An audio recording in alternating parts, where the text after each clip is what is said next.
Professor GN Sai Baba को लेकर के, जो अंग्रेजी के प्रोफेसर थे और जिन्होंने अपना पूरा जीवन वंचितों की आवाज को उठाने में लगाया। उस आवाज को सरकार ने माओवादियों की आवाज माना और ये कहा कि यही ब्रेन है जिसके चलते पूरा माओवाद इस देश के अंदर चल रहा है। और इसके बाद में उन्हें यूएपीए के अंदर डाला गया, जेल के अंदर 10 साल तक रखा गया, अंडा सेल में रखा गया। एक किस्म का एक व्यक्ति जो 90% से ज्यादा विकलांगता का शिकार था, उस व्यक्ति को ये टॉर्चर ही करना माना जाएगा जिस तरीके से अंडा सेल के अंदर उन्हें रखा गया।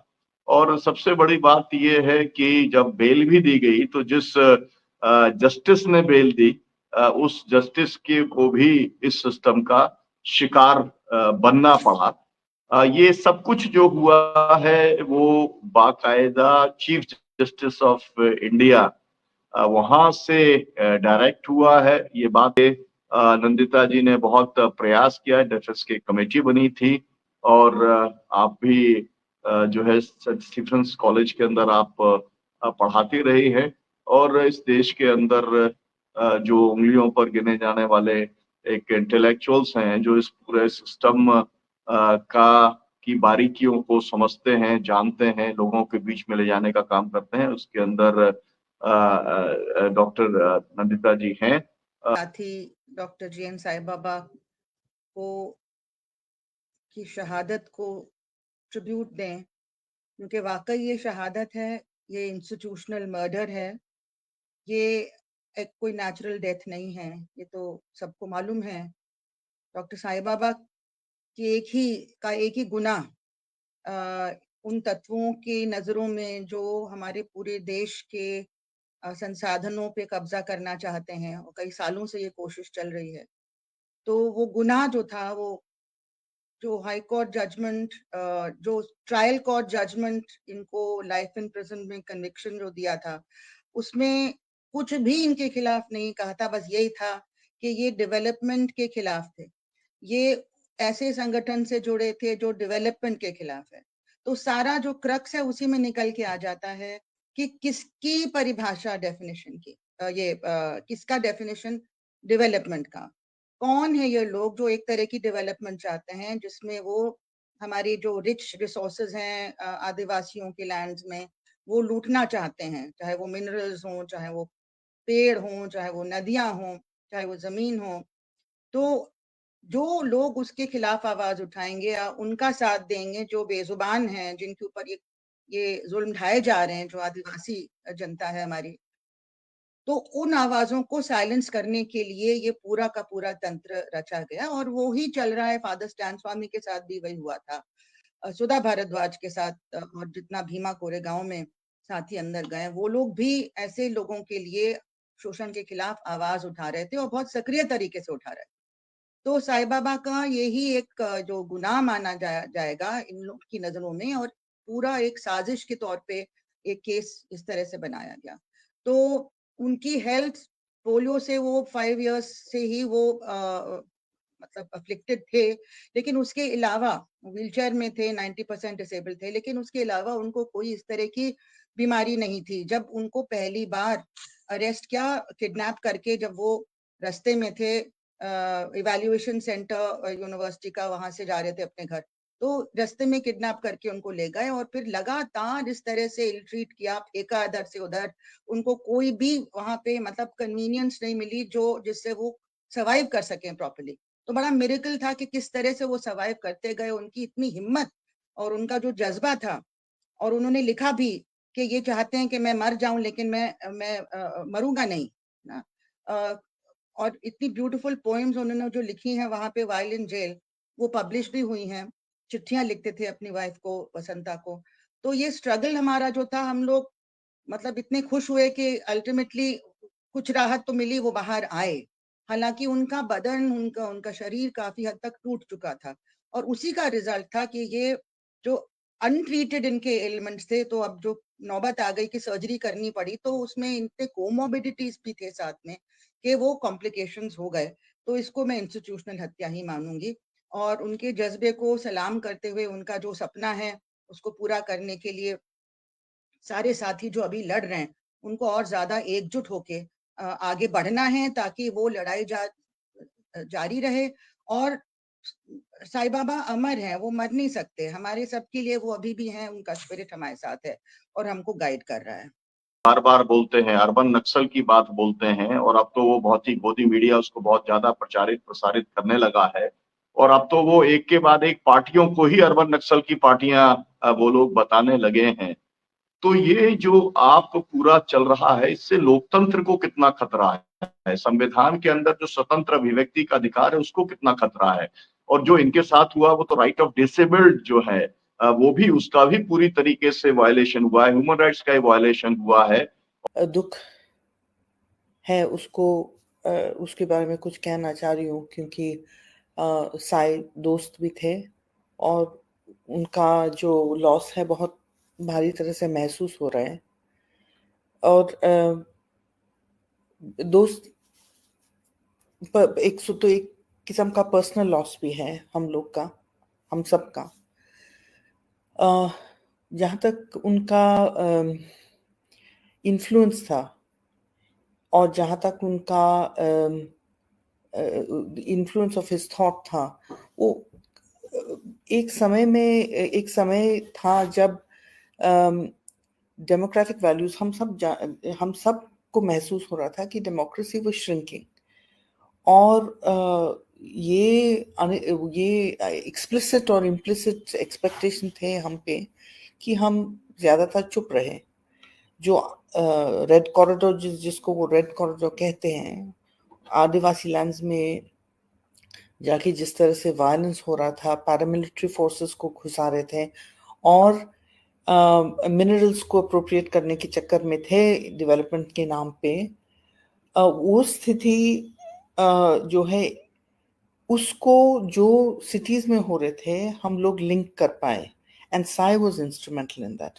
और ये टर्म अर्बन एक्सेलिज्म जो आया था, मुझे लगता है कि द रीजन व्हाई हर हर अभी डिसेंटर को अर्बन एक्सलाइट करते हैं, मगर सिर्फ डिसेंटर को नहीं, उन लोग जो स्टेट का लॉजिक को समझ पाए कि वो कब्जा करे, हर चीज पे कब्जा करे, हर स्पेस पे कब्जा करे, और जो भी कॉन्स्टिट्यूशनल राइट्स हैं उनको खत्म करे, चाहे वो शेड्यूल्ड एरियाज में हो रहे या सिटीज में हो रहे। आजकल हमें कहीं जाने का मौका नहीं मिलता है पब्लिक डिसेंट एक्सप्रेस करने के लिए, कहीं पर मिलता नहीं। अगर आप जंतर मंतर दिल्ली में, अगर आप कहीं जंतर मंतर में चले जाएं, एक जमाना हुआ करता था जब हम सिर्फ निकल पड़ते थे प्रोटेस्ट पे। अभी परमिशन टू डिसेंट का क्या मतलब होती है? तो परमिशन लेना पड़ता, परमिशन लेने के बाद भी अरेस्ट किया जाता है और स्पेसेस सब खत्म हो गए।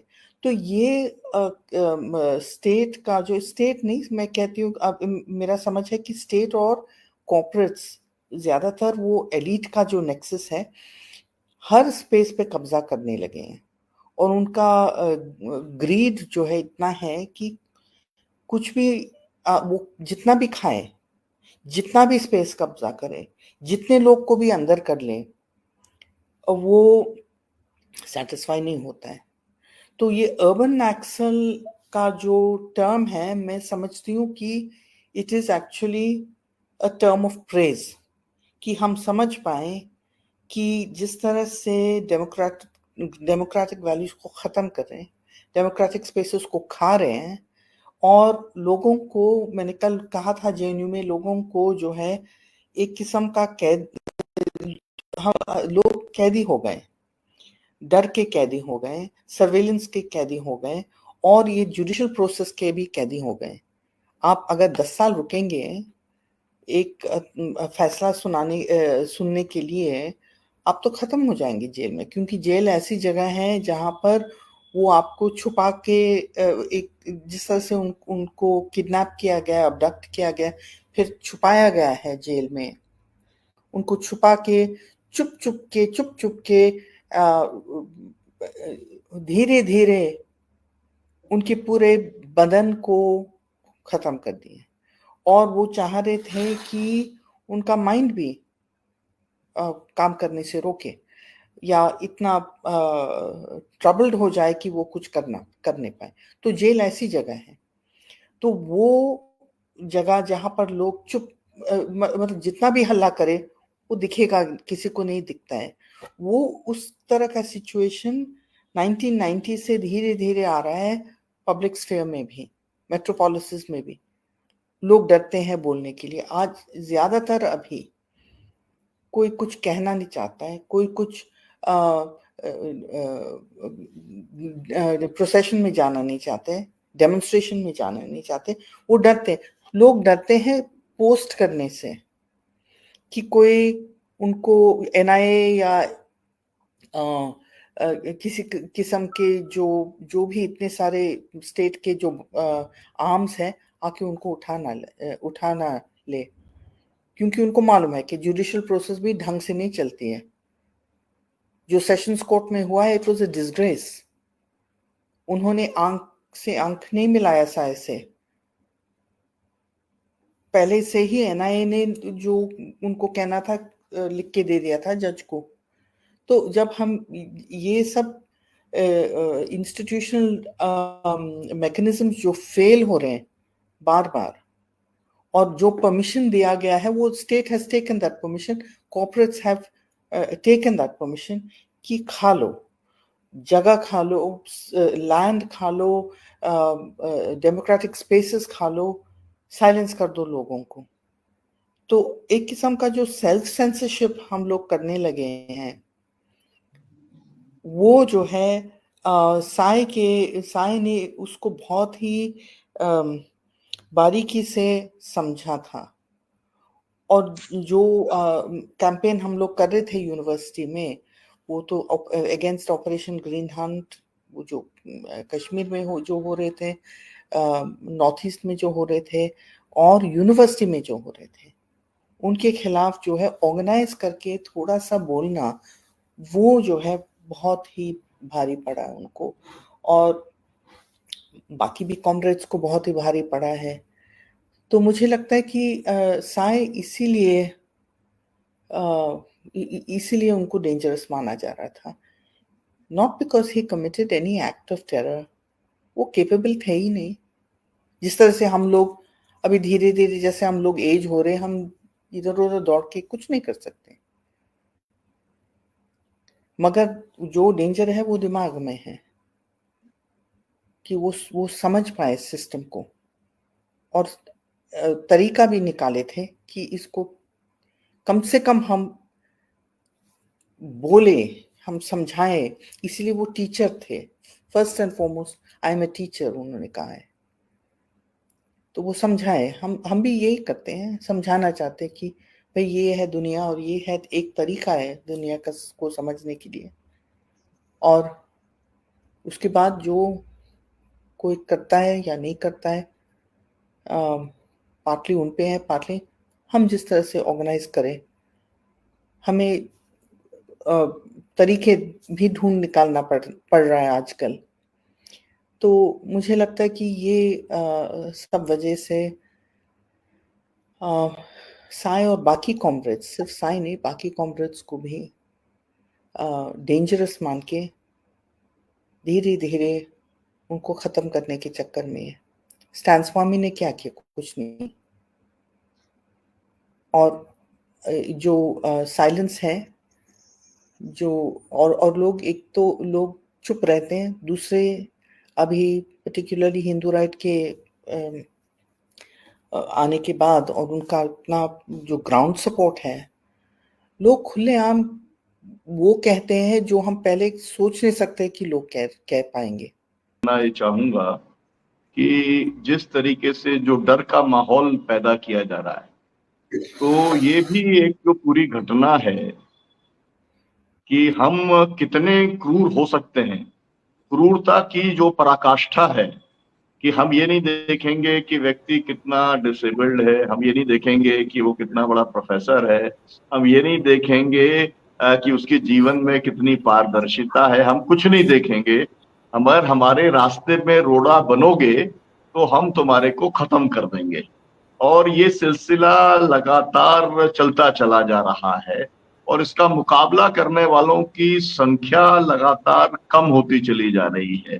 फॉरवर्ड ब्लॉक पार्टी के ऑल इंडिया जनरल सेक्रेटरी हैं आप, इसलिए आपकी बात बहुत मायने रखती है। तो आप अपनी बात रखें कॉमरेड देवराजन जी।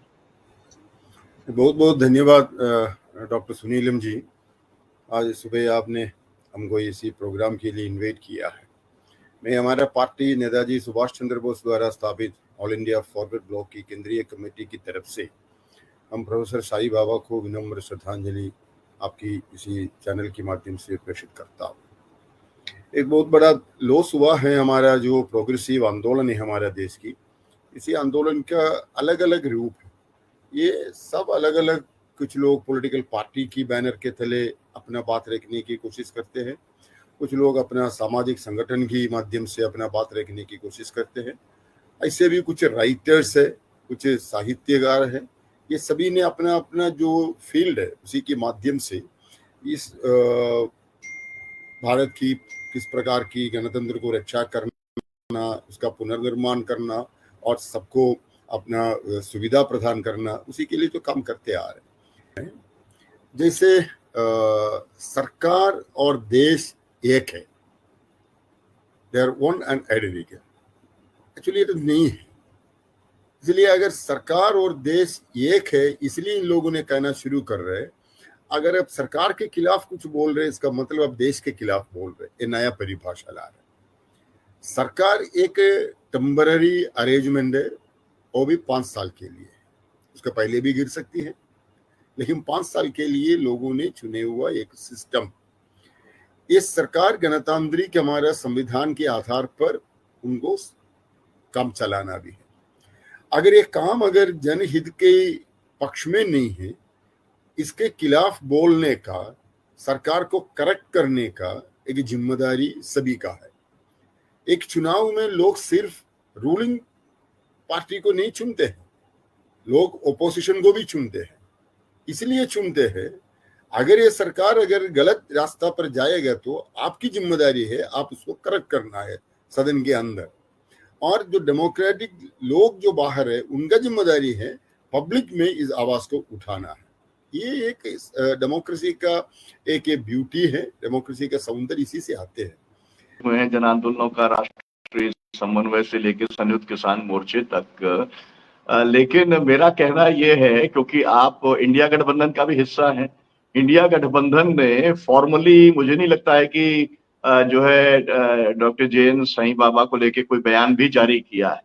अब जिस पार्टी को नक्सल पार्टी कहा जाने लगा है, उस पार्टी ने भी फॉर्मली कोई बयान भी जारी किया है। ये मामला बहुत संगीन है। मेरा मतलब ये है, इसीलिए मैंने इस शब्द का इस्तेमाल किया कि एक तो होता है जनरल, एक होता है कि भाई ठीक है, रूटीन है, चल ही रहा है, ये तो स्टेट है, स्टेट तो मेरे ऊपर 140 मुकदमे लगाए, स्टेट ने मेरे ऊपर 8 बार हमला कराया, मेरे को 52 साल की सजा है ना, तो सब चलता रहा है और चल रहा है ना। लेकिन जो ये केस है, ये एक अपने आप में एक अलग तरीके का केस है और उसी तरीके से उसके ऊपर रिस्पॉन्स भी होना चाहिए।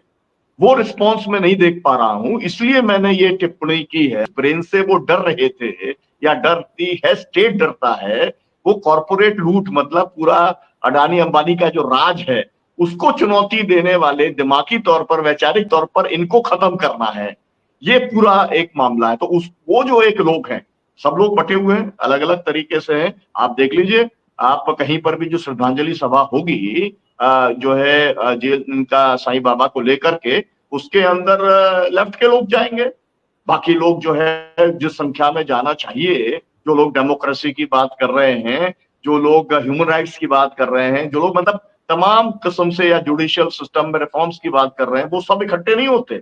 ये मेरा इसी के ऊपर दिया भी है, मैंने जो देखा है। लेकिन कलेक्टिवली भी होना जरूरी था। और मेन ओपोजिशन हिसाब से कांग्रेस पार्टी का भी जिम्मेदारी होती है, ये हम जरूर मानते हैं। कांग्रेस पार्टी का भी जिम्मेदारी होती है। सिंपली इलेक्शन को सामने रख करके आप मोर्चा तैयार करेंगे, इलेक्शन ही आपका मकसद रहेंगे, ये तो ज्यादा दिन चलने वाला नहीं है, वो टिकेगा भी नहीं। वो तो सेंट्रल ट्रेड यूनियंस के साथ में संयुक्त किसान मोर्चे की मीटिंग है 16 तारीख को, एसकेएम की जनरल बॉडी मीटिंग है। मैं मानता हूं कि वहां पर भी ये जो जिस तरीके से एक संस्थागत हत्या हुई है, इसके खिलाफ में न केवल बयान जाएगा बल्कि कुछ एक्शन भी वहां पर जरूर तय होगा। हमारे साथ में डर कैसे खत्म होगा लोगों के अंदर, ये जो बताया कि संख्या कम होती चली जा रही है। जी सर, जो ग्रास रूट के ऊपर पहले तो अपनी उसको ताकत देने के तरीके ढूंढने पड़ेंगे, और ये जो जुडिशरी जिस तरीके से काम कर रही है इस पे अंकुश लगाने के कुछ तरीके ढूंढने पड़ेंगे। क्या हो सकता है इसके अंदर, बोले। इस सब का तरीका तो एक ही है, जनतांत्रिक आंदोलन। हम कोई हिंसक लोग तो है ही नहीं, हमारा जनतंत्र में विश्वास है, एकाधिकार में जिसका विश्वास है वो लोग अपना अपने तरीके से काम कर रहे हैं। हमारे यहाँ एक कहावत है, जबरा मारे रोए न दे। तो यह एकाधिकार की जो चरम परिणति होती है कि जो अपने आप में ताकतवर होता है या शक्ति का केंद्र बन जाता है, सत्ता का पूरा केंद्र बना रहता है, वो तमाम गरीबों को, तमाम लोगों का दमन करता है, उत्पीड़न करता है और उनको सिस्कियां भी नहीं लेने देता है। वही स्थिति ये है।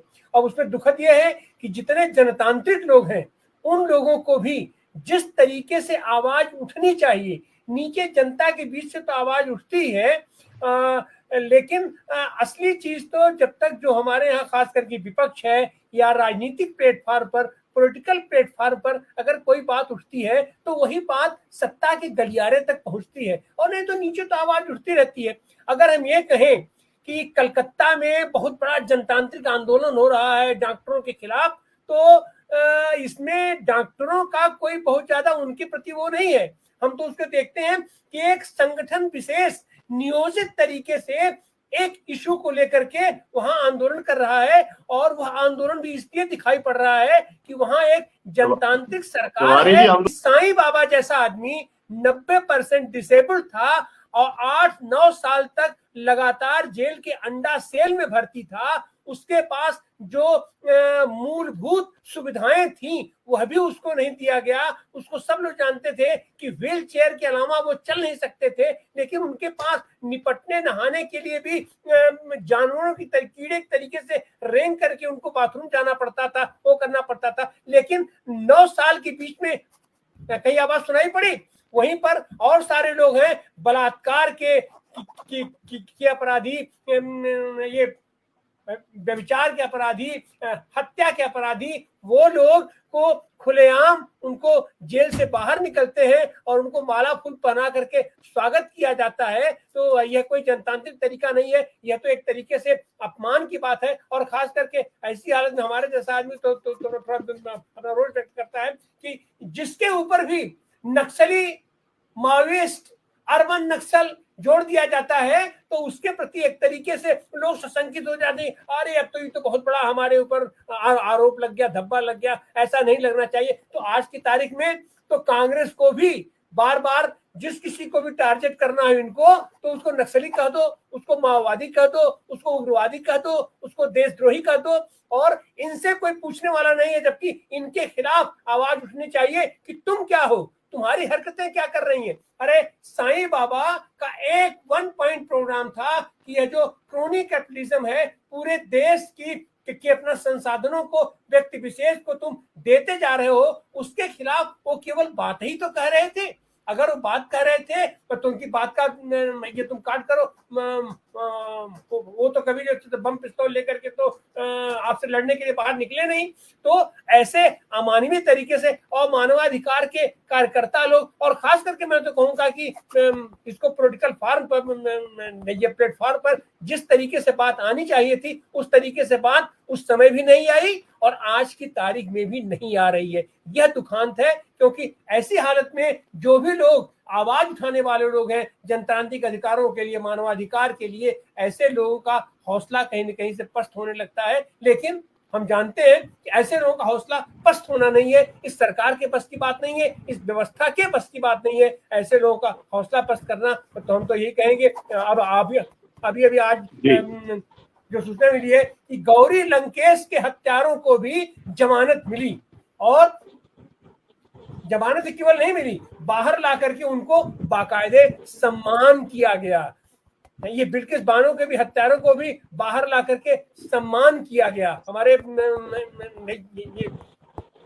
बनारस हिंदू यूनिवर्सिटी के बच्चों के साथ बलात्कारियों को जेल से बाहर निकाल करके उनको सम्मान किया गया। तो ऐसी हालत में इनका जो ये प्रतिरोधी लोग हैं उनकी भी जिम्मेदारी बनती है कि जो हमारे सही लोग हैं, मानवाधिकार के लड़ने वाले लोग हैं, अपने अधिकारों के लड़ने वाले लोग हैं, वंचित लोगों के लिए आवाज उठाने वाले लोग हैं, उनके पक्ष में भी मजबूती के साथ राजनीतिक प्लेटफॉर्म पर भी, सत्ता के प्लेटफॉर्म पर भी और जन आंदोलन के भी प्लेटफॉर्म पर भी हमको एकजुट होना पड़ेगा। और निश्चित रूप से साईं बाबा की ये शहादत व्यर्थ नहीं जाएगी। वैसे ही ये जैसे हमारे 750 किसानों की वो शहादत व्यर्थ नहीं गई। को याद करने की एक बेजोड़ परंपरा है।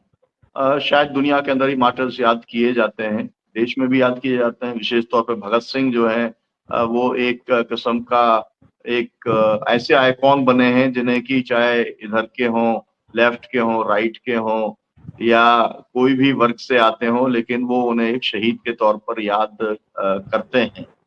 सवाल मेरा ये है कि एक के बाद एक ऐसे लोग शहीद हो जाते हैं और उनसे लड़ने वालों की जो ताकत है, स्टेट से लड़ने वालों की, उसने इतने सारे जो से काले कानून कहते हैं या यूएपीए जैसे कानून जो है बनाए, या पहले जो राष्ट्रद्रोह वाले जो कानून बना करके रखे, क्योंकि मूल तौर पर तो शिकायत यही थी कि ये जो है पूरे देशद्रोहियों के जो एक्टिविटीज देश में चल रही हैं उसके पीछे जो दिमाग है वो जैन साईं बाबा है। ये बात वो मान रहे हैं। मतलब एक 90% डिसेबल्ड व्यक्ति जो है उसका दिमाग इतना ज्यादा एबल्ड हो सकता है, ये भी एक उन्होंने साबित कर दिया है कि जिससे पूरा 142 करोड़ को चलाने वाला या जो कहा जाए कि पूरे देश को चलाने वाले जो शासक वर्ग है वो इतना भयभीत होता है कि उसको मार देता है। आप इसके ऊपर क्या कहेंगे कि आप आगे का क्या रास्ता है इसके ऊपर? देखिए, ऐसा है कि आगे जो रास्ता हमें डॉक्टर साईं बाबा ने ही दिखाया, उसी को हमें अपना के आगे बढ़ना है, उनकी जो लेगेसी है। और इस कोशिश में हमें एकदम सेक्टेरियन नहीं होना चाहिए। जो भी डेमोक्रेटिक माइंडसेट के लोग जो संविधान की रक्षा के लिए आगे बढ़े हैं, बेशक हमारे आपस में और कई इश्यूज पे आइडियोलॉजी के मामले में और भी स्ट्रैटेजीज के मामले में डिफरेंसेस हो सकते हैं, और जो कहीं कहीं अक्षमताएं भी हैं, और पुराने इतिहास में जाएं तो बहुत सारी गलतियां की हुई हैं उनके संगठनों ने, उनकी पार्टीज ने। लेकिन वो सब पीछे रख के हमें एक होके आगे बढ़ना है, नहीं तो ये देश नहीं बचने वाला है। ये देश नहीं, ये सभ्यता ही नहीं बचे, हमारा समाज नहीं बचेगा, क्योंकि ये एक सिविलाइजेशनल अटैक हमारे ऊपर है। और जो ये ब्रेन को कहते थे ना कि साईं बाबा की ब्रेन खतरनाक है, तो ये ब्रेन से तो डरते ही हैं। और कल ही मैं कह रही थी किसी के ब्रेन ही नहीं, ये हमारे दिल से डरते हैं। जितने लोग प्यार मोहब्बत की बात करेंगे, इंसानियत की बात करेंगे, वो इनके दुश्मन होते हैं। और जो ये इनके ये जो अपनी जो विचार प्रोपेगेट करते हैं और ब्रेन वॉश करते हैं, वो है नफरत। और नफरत तभी आ सकती है जब आप किसी और को इंसानियत का दर्जा देने के लिए तैयारी नहीं है। जैसे कि जो जायनिस्ट्स हैं वो पैलेस्टीनियंस को इंसानियत का दर्जा देने के लिए तैयार नहीं है, तभी तो उनको बच्चों की हत्याओं से कोई फर्क नहीं पड़ता। अनफॉर्चुनेटली हमारे इतिहास में भी हमारी कास्ट सिस्टम की वजह से एक ट्रेनिंग जो अपर कास्ट को दी गई कि आप जो दूसरे दबे कुचले लोग हैं वो इंसान ही नहीं है, उनके संग कुछ नहीं हो रहा, होता भी है तो कोई फर्क नहीं पड़ता आपको। तो इसको ओवरकम करके हमें अपनी ह्यूमैनिटी को रीस्टैब्लिश करना, नहीं तो कोई बचने नहीं वाला है इसमें। और पूरा मतलब ये कहे कि आग लग जाएगी, हमारे देश में ऑलरेडी लगी हुई है। तो इसी को लेके हमें आगे बढ़ना है, अलग अलग से नहीं लड़ना है, मिल के लड़ना है। और जैसा आप और मैं, हम लोग पहले भी एक आंदोलन में रहे हैं कि जो हर कुछ साल बाद एक सरकार बदलने का जो हमारे पास एक पावर है, उसको भी एक्सरसाइज करना बहुत जरूरी है। कितना भी हम लड़ें, लेकिन अगर सरकारों को फर्क ही नहीं पड़ता है कि जनता के साथ क्या हो रहा है, तो वो अपना मनमानी करती रहेंगे जैसे कर रही हैं, है ना, क्योंकि रिजल्ट वैसे ही आता रहता है। इसलिए ये पूरा जो इलेक्शन तंत्र है जो इन्होंने कब्जे में कर लिया है, और ये मशीन के थ्रू, टेक्नोलॉजी के थ्रू, और पता नहीं किसकी किसकी मदद भी ले रहे हैं इसमें, वो इसको एकदम फुल प्रूफ तरीके से ये चलाना चाहते हैं। कहीं कहीं पे स्लिप अप हो जाता है, लेकिन ओवरऑल ये अपनी मनमानी कर रहे हैं। इसको चैलेंज किए बगैर हमारी बाकी जितनी भी लड़ाइयां हैं बेकार हो जाएंगी, क्योंकि हम जेल जाते रहेंगे, मरते रहेंगे, और ये आंदोलन क्रश होते रहेंगे। तो इसके साथ साथ हमें ये तंत्र, ये जो शासक हैं, सो कॉल्ड जो सत्ता है, उसको बदलने का तरीका जब तक हमारे हाथ में नहीं आएगा दोबारा, हम बहुत आगे नहीं बढ़ पाएंगे। यही मैं कहना चाहती हूँ।